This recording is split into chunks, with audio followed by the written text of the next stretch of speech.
Speedball Mike Bailey here with me this morning. We're going to be talking about Bound for Glory. It's coming up this weekend. Albany, New York. Tons we can get into about the event itself, but something that's been on my mind. What's on the menu for this weekend's road trip in Albany? I know you do sort of like a food journal, or you last time we talked, you hit up Whataburger and had some thoughts on that. So what are you eating when you get to Albany? Oh, wow. I haven't even thought about it yet.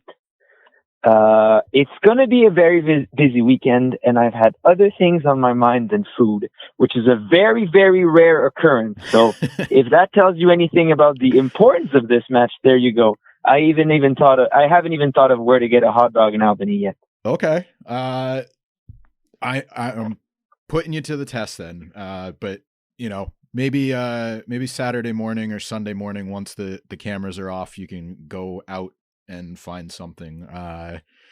Not really too sure what Albany's famous for. I know upstate New York, apparently there's these pizza roll things that are pizza logs. So maybe. Well, obviously Albany is known for steamed hams, but I'm not even sure those are real. This is true. A very good Simpsons callback. Thank you. So Bound for Glory is coming up. As you mentioned, it's a big weekend. You're focused on the event itself. Kazarian, like an X Division staple. He's still at the top of his game. He's with AEW. He's back in Impact.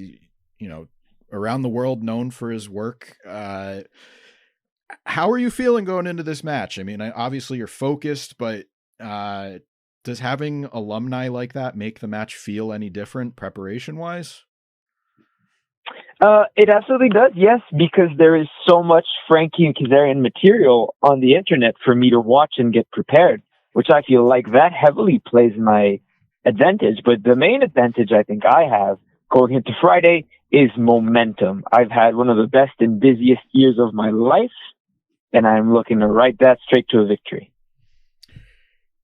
Not just a top wrestler now, but he's an X Division great. I got a chance to talk with him yesterday, and he said he's studying your work too. But usually when I do a watch list feature, I'll ask for your matches that you're most proud of, your own work. Any match in particular of his that you're studying, whether it's from recently or maybe like one of the earlier X Division matches? Anything come to mind that you're really like, okay, that's where I'm focusing on his work? So there is a long series, and there are quite a few matches that feature in various ways Chris Sabin and Frankie Kazarian. And Chris Sabin is another person who, ever since joining Impact and way before that, I've been obsessively watching his matches because, again, Frankie Kazarian and Chris Sabin, both of them, I cannot think of anyone who better embodies what it is to be X Division. And so they've had a long series of matches, many singles. They've been part of Ultimate X's together, and watching them together has been hugely inspiring and interesting. I think a lot of Frankie Kazarian's SCU work is extremely interesting because he truly does wrestle a different style. And he'd been doing that for a while. So a lot of his recent stuff is very SCU focused. But man, there is so much Frankie Kazarian material on the internet.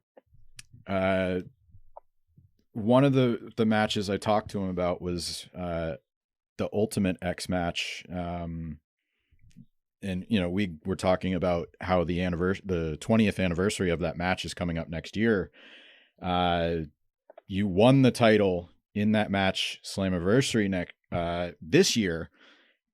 I mean, is that something you would like to maybe see sort of come back as like an annual event? Do you feel like it, when the match is appropriate, it should be brought back? Like, how do you feel about, now that you actually have one, under your belt and a big win, your title reign started from that match. How do you feel, about Ultimate X and its role in Impact Wrestling today?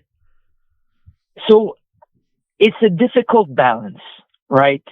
Because Like, to me, winning the X Division Championship in Ultimate X was perfect. I could not have hoped for anything better, because that is, the X Division match, and it's absolutely insane.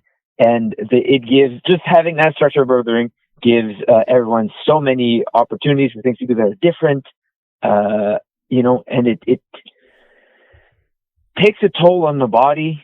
It's a physically extremely tenuous match. However, man, it's so cool. Like, part of me wishes there was one every single week, because I absolutely would watch it. If doing Ultimate X was a professional sport, I would tune in every single week. However, I don't think it would be fair to put the X Division wrestlers in Ultimate X weekly. I think that would shorten our careers dramatically. So there's a delicate balance, but yes, I love the Ultimate X. All right. One that maybe is more likely to happen than that, even though, I would love to watch it, but like you said, probably not fair to the competitors. But you mentioned Chris Sabin, who, yes, you've only, as far as I know, have only shared the ring with him in a tag team match that took place earlier this year. Coincidentally, it was in upstate New York. It was in Poughkeepsie at those tapings. That's right.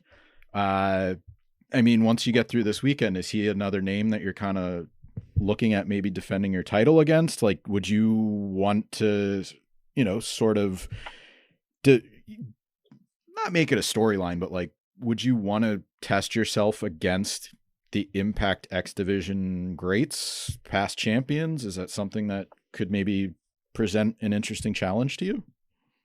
It absolutely is, and I would absolutely love to. He is definitely at the top of the list. However, in a perfect world, I would go right down the list of former X Division champions and fight them all.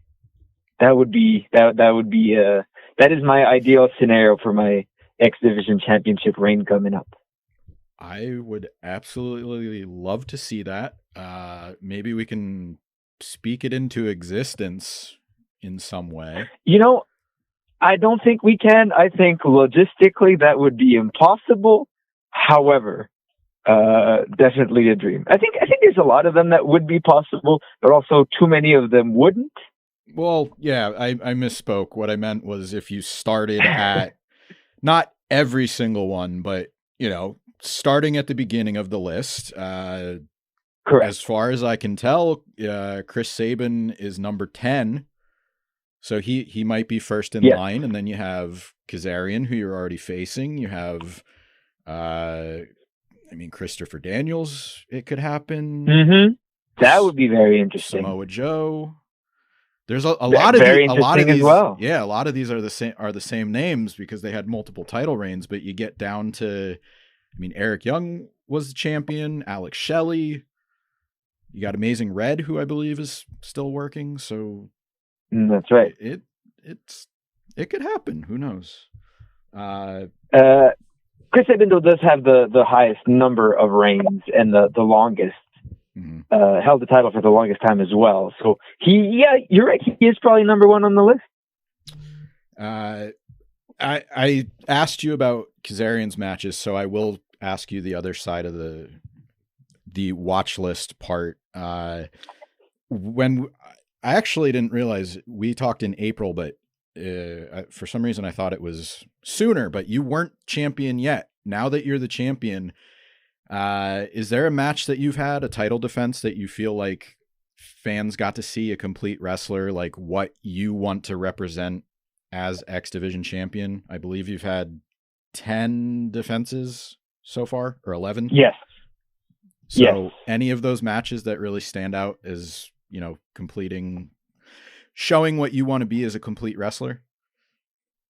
My title defense against Trey Miguel, I think, is one of the favorite matches I've had this year. And it represents, honestly, this is one of those rare matches that I truly regard as the perfect match. And I'm extremely offended that we did not get 5 whole stars on it, because we absolutely deserved them. There was high flying, and There was a lot of drama, and we both showed exactly how hard it is to compete in those matches. And that match absolutely stands out to me as probably the most emblematic defense that I've had so far. Okay. And it's also the first title defense you've had, so you hear it. That is correct. You hear it often where winning the title is not the hardest part, keeping the title is the hardest part. So maybe in some ways that's the hardest one, because you had to prove that, hey, here's why I won it. And like I said, I've 10 title defenses since then, 11 coming up on Friday. So I think it's a good match. That was at Against All Odds in Atlanta. I'll leave you on, we'll break on a fun one. You mentioned Steam Hams. We'll bring it around. Favorite Simpsons episode or character, if it's easier. That episode. So character is Barney Gumble.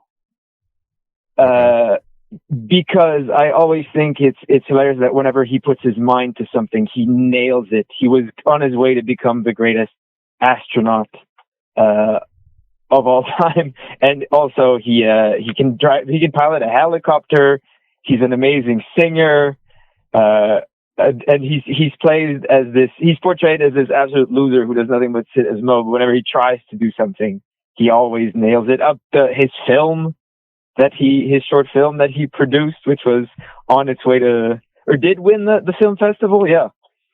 So yeah, Barney Gumble for that. But in my favorite episode, the Steam Hams, the 21 short stories about Springfield episode is 22 short films about Springfield. Sorry, that's my favorite episode. All right, there you go. Plenty of Albany and X Division talk. Speedball Mike Bailey, continued success. Best of luck this weekend. Thanks for your time today. I really had fun getting a chance to talk to you again. Always a pleasure, Bill. Thank you so much.